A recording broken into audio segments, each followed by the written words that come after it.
नमस्कार साथियों, जय हिंद। लास्ट एपिसोड में हमने देखा कि हम कमर दर्द क्या है, कमर दर्द को हम कैसे कंट्रोल कर सकते हैं और उसका ट्रीटमेंट क्या है। कमर दर्द ना हो उसके लिए बहुत सारी बेसिक चीज़ें हैं जिसे हम आज जानेंगे। So what are the tips for better posture. यदि आप अपने बैठने के चलने की अवस्था को सुधार लें तो आपको कमर दर्द से मुक्ति पाने में काफ़ी मदद मिलती है। साथ ही आप अपनी पोस्चर, अपनी पर्सनालिटी को बहुत अच्छे से इम्प्रूव कर सकते हैं। सो पहला point, don't be a slouch. बहुत झुक कर नहीं बैठना चाहिए। यह जब भी आप झुक कर बैठते हैं तो वह आपके मेरुदंड में, स्पाइन में काफ़ी स्ट्रेस उत्पन्न करता है। वह स्ट्रेस डायरेक्टली और इनडायरेक्टली बोन्स में, मसल्स में और जॉइंट में प्रॉब्लम क्रिएट करता है। तो यदि आप तन कर बैठते हैं तो वह आपके बैकबोन को, आपके जॉइंट्स को, मसल्स को प्रॉपरली होल्ड करता है। बहुत ही झुकी हुई पोजीशन में या फिर आलस वाली पोजीशन में बैठने पर आपका काफ़ी अंदर का स्पेस, खासकर आपके एब्डोमेन का स्पेस कम हो जाता है जब आप सामने की तरफ झुक कर बैठते हैं। सो इसके कारण से आपके लंग्स और इंटेस्टाइन को अच्छे से स्पेस नहीं मिल पाता है और दूसरी इनडायरेक्ट प्रॉब्लम्स भी शुरू होती है। सो लंबे समय में यदि आप झुक के बैठते हैं, तन के नहीं बैठते, तो इसके कारण से आपके लंग की कैपेसिटी, आपके मसल्स की स्ट्रेंथ, उसकी टोनिंग, इवन इंटेस्टाइन के डाइजेस्ट करने की क्षमता और उसके अंतर्गत पाए जाने वाले बहुत सारे ऑर्गन्स की फंक्शनल एबिलिटी अफेक्ट होती है और आपको डाइजेशन वगैरह में भी प्रॉब्लम शुरू हो जाती है। इसीलिए आपको प्रॉपर स्ट्रेट तन के बैठने से आपका पूरा सिस्टम, आपके सारे वाइटल ऑर्गन्स जो पेट और सीने में होते हैं, लंग्स, हार्ट, इंटेस्टाइन, इनको काम करने के लिए बहुत अच्छा स्पेस मिलता है। दूसरा point, when you are walking या आप जब भी खड़े होते हैं तो you have to straighten up. आपको प्रॉपरली सीधा खड़ा होना चाहिए and this is very right way. यदि आप बहुत सीधे तन के खड़े होते हैं तो आप बेटर फील करेंगे, आप बेटर दिखेंगे और इवन आप दुबले दिखते हैं। You look taller, you look slimmer. So आप ऐसे कोशिश करिए जैसे आप दीवार से टिक कर खड़े हैं और आप अपनी हाइट मेज़र कर रहे हैं, तो अपने आप को सीधा स्ट्रेट करें। आप अपने चिन को टक करके रखें। आपके कान जो हैं वो शोल्डर की लाइन पे रहें, मिडिल ऑफ द शोल्डर की लाइन पे रहें। आप अपने शोल्डर को बैक को खींच के रखें, आपके नीज़ को स्ट्रेट रखें और जब आप खड़े होते हैं तो आप अपने पेट को जैसे भींच के रखना होता है वैसे खींच कर रखें। So all this activity makes your all postural muscle very toned. So कभी भी आप अपने हिप को बहुत ज़्यादा एक्स्ट्रा बाहर नहीं निकालें और टोन्ड रखें। सो सीधे खड़े हों and you feel like your head is stretch towards sky. अर्थात आप अपनी बॉडी को एक शोल्जर की तरह, एक सैनिक की तरह आप स्ट्रेच करके रखें, स्ट्रेच करके रखें and that's very good posture to be stand up. तीसरा, जब भी आप अपने वर्किंग टेबल पे या डेस्क पे बैठते हैं तो आप वहाँ पे बहुत ही स्लम्प तरीके से ना बैठें, अर्थात बहुत क्रम्बल होके ना बैठें, तन के बैठें। इट्स ये आपके लिए बहुत ही नुकसानदेह हो सकता है। आप बहुत पीछे झुककर अपने स्पाइन को कर्व ना करें। सो इस प्रकार के पोस्चर को हमें हमेशा अवॉइड करना चाहिए। इनफैक्ट आप ऐसे बैठें कि आपका बैक चेयर पे हो, चेयर से प्रॉपर बैक रेस्ट से टिका हुआ हो। बीच में आप नीचे की तरफ एक छोटा सा टॉवेल या फिर लंबर कुशन या छोटा सा तकिया रख सकते हैं जो आपके स्पाइन के नेचुरल कर्वेचर, लंबर लॉर्डोसिस को प्रोटेक्ट करता है। आपके नीज को आप राइट एंगल पे बेंड करें और उसे सेम हाइट पे रखें जहाँ पे आप बैठे हुए हैं।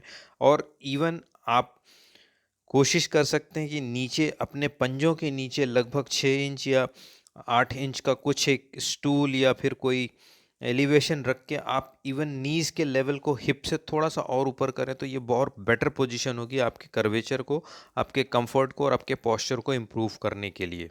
सो अपने फुट को भी फ्लोर पे या फिर जैसा कि मैंने बताया एलिवेट करने पर वहाँ पर फ्लोर रखें। तो आपके बैठने की पोजीशन को भी आप जब आप चेयर पे अपने डेस्क पे बैठें तो बहुत ही सिस्टमेटिक तरीके से आपको प्लान करके रखना चाहिए, वेल सपोर्टेड बैठना चाहिए।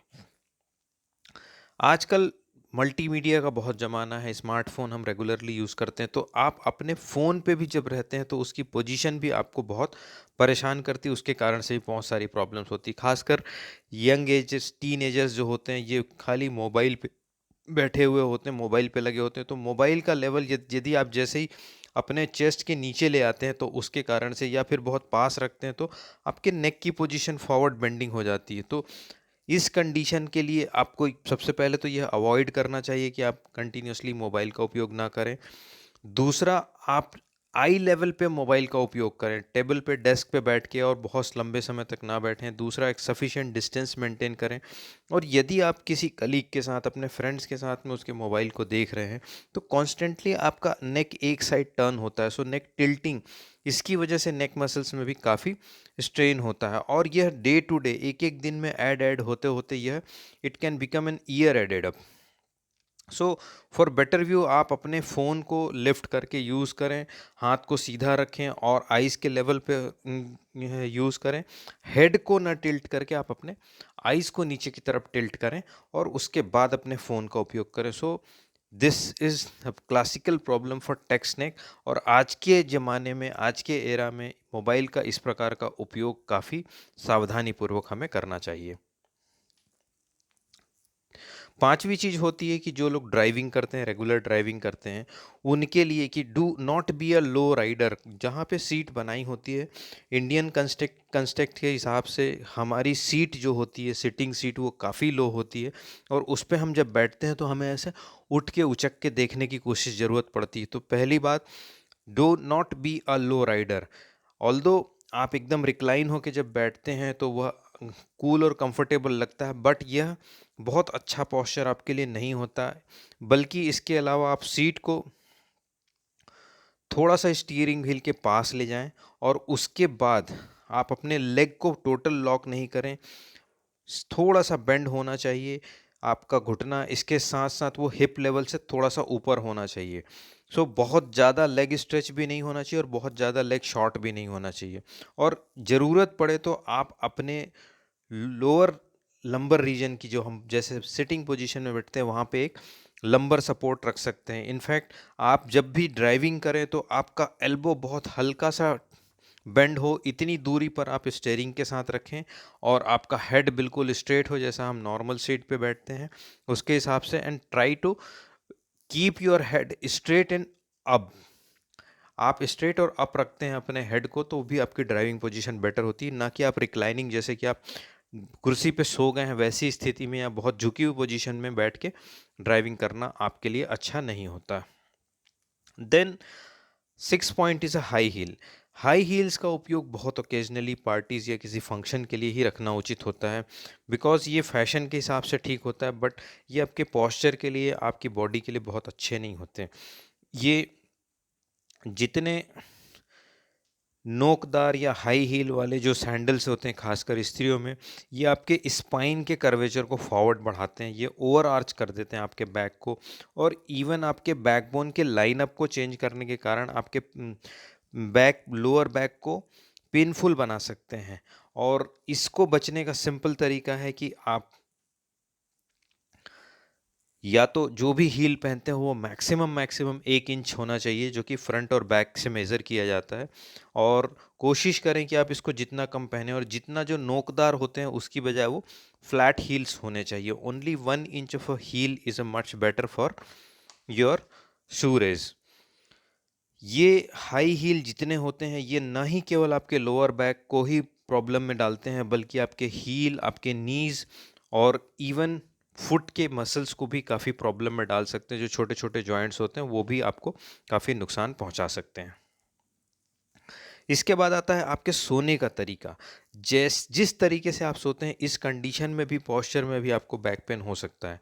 सो इसमें भी आप जो भी आपका, यदि आप नैप टाइम जो लेते हैं, सपोज़ करो आप दोपहर में एक पावर नैप लेते हैं, उस समय भी आप यदि आपके सोने की पोजीशन है उसमें सॉफ्ट होता है मैट्रेस, जो आपका बहुत फर्म नहीं है, सैगी मैट्रेस होता है, that can also cause you a back pain. So आपको एक फर्म मैट्रेस का चुनाव करना चाहिए जो कि आपके स्पाइन के नेचुरल शेप को मेंटेन कर सके। दूसरा, यदि आप सीधे नहीं सोते, अर्थात सुपाइन पोजीशन में नहीं सोते हैं, साइड में सोते हैं, तब आपके नीज़ को हल्का आप बेंड कर सकते हैं। आपको इतना नहीं करना है कि आप नीज़ एकदम क्लोज आपके पेट तक पहुंच जाएं, लाइक जैसे आप अपने नीज़ को हक कर रहे हैं, बट ऐसा कर सकते हैं आप अपने हेड के अंदर एक थिक पिलो रखें जो आपके हेड को दोनों शोल्डर के बीच में नेक को स्ट्रेट रखने की पोजीशन तक ऊंचा कर सकें। इसके साथ साथ जब यदि आप बैक में सोते हैं, तो बैक में जो लोग सोते हैं उनको एक थिक पिलो अपने नेक के अंडर में रखना चाहिए, क्योंकि वो नहीं तो आप जब सामने सोते हैं तो पूरा फेस आपका बिस्तर में घुस जाता है और आपको सांस लेने में भी तकलीफ होती है, या फिर आप नेक टिल्ट नहीं कर पाते। एक और अच्छा तरीका है, जब आप सुपाइन पोजीशन में सोते हैं तो आप अपने नेक नीज के नीचे एक पतला सा पिलो रख सकते हैं जो हल्का सा बेंड हो, तो वो आपके लोअर बैक के मसल्स को भी काफ़ी सपोर्ट करता है, स्ट्रेच करता है। तो ये जिस भी तरीके से आप सोते हैं, चाहे आप सुपाइन सोते हैं या साइड में सोते हैं, तो आप नेक के लेवल को ध्यान रखें। और यदि आप प्रोन सोते हैं, उल्टा मुंह के बल या पेट के बल जिसे कहते हैं, वैसे सोने पर भी आप तीनों पोजीशन में अपनी पोजीशन को अच्छा रखें ताकि आपकी नींद कंफर्ट हो और इसका दुष्प्रभाव आपके दूसरी मांसपेशियों पे, बोन्स पर ना पड़े। इसके बाद द मोस्ट इम्पॉर्टेंट थिंग है कि आप रेगुलरली एक्सरसाइज करें और अपने एब्स को, अर्थात टोन करना आपके बहुत ज़रूरी है, आपके एब्स मसल को, एब्डोमेन को, क्योंकि आज के मॉडर्न एरा में कहिए आपके हैबिट के कारण, आपके डाइट के कारण, आपके लाइफ स्टाइल के कारण आप कई बार अपने टमी को, अपने एब्स को कंट्रोल नहीं कर पाते। और यदि आप रेगुलर एक्सरसाइज करते हैं तो आप अपने एब्स को भी कंट्रोल कर सकते हैं। ऐप को टोन रखें, आपके मसल्स, एब मसल्स एंड बैक मसल्स यदि प्रॉपरली टोन्ड होते हैं तो आपको बैक की प्रॉब्लम नहीं होते हैं। तो बेली बहुत ज़्यादा यदि आपकी है तो उसके कारण से आपके बैक में स्ट्रेस होता है। आपके मसल्स को वो सपोर्ट करने के लिए जो मसल्स की स्ट्रेंथ है वो काफ़ी होनी चाहिए। इसके कारण से आप बैक मसल्स की स्ट्रेंथ भी बढ़ाएं और बेली फैट को कम करें। आपका जो टमी है वो कम होना चाहिए। So well design workout plan यदि आप करते हैं जिसमें आपकी रेगुलर एक्सरसाइज हो और जिसको आप पूरे टिप-टो एक्सरसाइज कवर होनी चाहिए, ना कि केवल आप केवल एब्डोमेन के लिए कर रहे हैं। So it it has to cover all the joints and the muscles of the body during a week. और आप उसको प्रॉपरली प्लान करके करें। और इसके साथ इसमें जो बहुत अच्छी एक्सरसाइज है जैसे सूर्य नमस्कार या योगा, इस टाइप की एक्सरसाइज को आप बहुत अच्छे से फॉलो कर सकते हैं। ताई ची is also a good exercise. तो ये करने के साथ साथ आपके डाइट को भी प्रॉपरली आपको कंट्रोल करना चाहिए।